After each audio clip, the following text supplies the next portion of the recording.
Liberia, my people. Father, it's been a very long time since we talked about Liberia. Can you guys imagine? I'm sorry, Johnny, my Liberian people. And this particular story actually happened in October of last year, I believe. But we still have to talk about it, especially for the sake of those of us that don't live in Liberia, those of you that are not following Liberia news. You must hear something. Ladies and gentlemen, something just happened. Please meet 19-year-old Emmanuel Tolu. Emmanuel dropped out of school at the age of 9 in order to earn some money and help his family. So it was really hard for his family to take care of him. And this was shortly after his dad died in a drowning accident. We are not sure about his mom, what's happening, but we know that he had to go and live with his aunt. And then he became a motorbike driver some years after that, taking care of himself, barely making ends meet. As a matter of fact, he didn't even own the motorbike that he was driving. He was lending it to hustle. He would drive it when his friend is not using it. But in October of last year, he was biking when he found a plastic bag by the roadside filled with cash. We're talking about a mixture of US dollars and Liberian dollars. The whole amount of money totaled $50,000. He had no idea who owned the money. He could have easily said, wow, this is a divine provision. You know what I mean? This is an answer to prayer. He could have gone and do like Thanksgiving to celebrate what God has done. Amen, somebody. I mean, he found the money. But guess what he did? He gave this money to his aunt to keep for him until he could find the owner. I was like, wow, even in this age, we have people like that. And he didn't even say he want to borrow some of it. You know how some people would do. Let's just, maybe $500, you know, just to keep body together until we find the owner, and then we can, you know, hopefully they will repay us now. They should give us some kind of reward. So let's just take something out of it until we find the owner, you know. And sure enough, one day he had a woman pleading on the radio that she lost $50,000, begging anybody that finds the money to please return it. And guess what? Emmanuel took this bag with the full amount intact in order to meet this woman and return her money. Un jour, je passais, j'ai entendu des gens discuter de cet argent et la femme qui pleurait et suppliait la personne qui avait trouvé l'argent de le rapporter.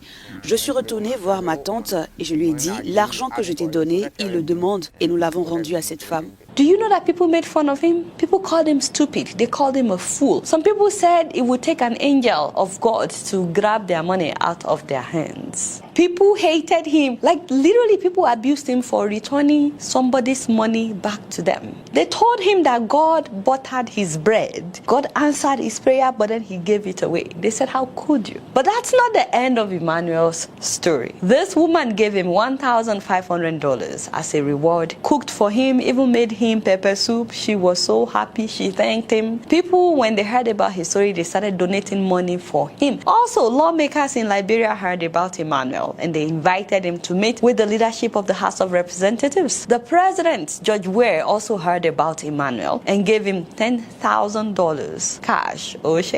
And on top of that, he bought him 2 motorcycles. Somebody that didn't have one now has 2, and gave him a full scholarship so that he could go back to school. They gave him scholarship up to master's level at the most prestigious schools in Liberia. He's now back in school, primary school. I think he's in 7th grade. And guess what? A college in the US heard about his story and offered him a full university scholarship once he's done with his secondary school education. I'm like, Father.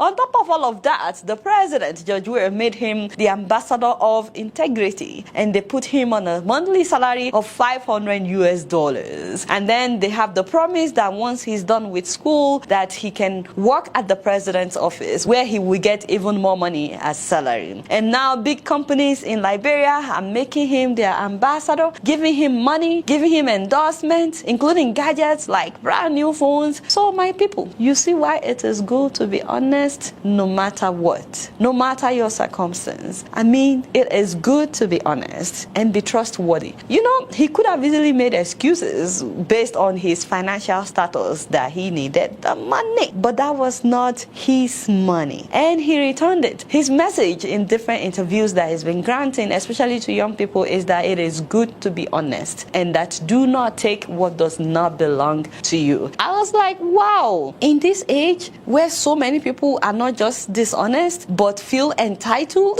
to something that they did not work for, this young man showed us the importance of being honest. Even if he was not rewarded, he did the right thing. How many people would do that? Some of you watching me, would you do that? I mean, the rewards that he has got is way more than the money that he found by the roadside. Just the value of the education that he's getting alone, I mean, just just the college education that he will be getting in America, the tuition, the feeding and accommodation, just that alone with plane tickets is way more than $50,000. Not to talk about the fact that he now has 2 brand new motorcycles that he can rent out while he's in school. You know what I mean? To be making extra money. And they put him on a $500 monthly salary with the promise of him working at the president's office when he's done. And on top of that, people have given him money, like left and right. People are donating money for him. They are endorsing him left and right. He's become an ambassador for so many companies. If he had taken that $50,000, that would have been it. And do you know at some point he would finish that money? You know, especially when people don't work for money or when people don't earn money and they are given the money, the way they spend it is like quickly. They spend it anyhow. But now he's set for life. I just feel like sometimes in life, the time that we are in need the most, that's when our character is tested the most. Like, I don't know, maybe you are in need of money, but they put you in a committee where you are the one in charge of money and it's doing like this to your eyes. Stay true to who you are. Remain honest. Your own time will come. Also, if it's happening for people around you, maybe something that you have hoped for or worked for or something you've been praying for is happening for other people, be happy for them. Your own time would come. Amen, somebody. Now I'm preaching.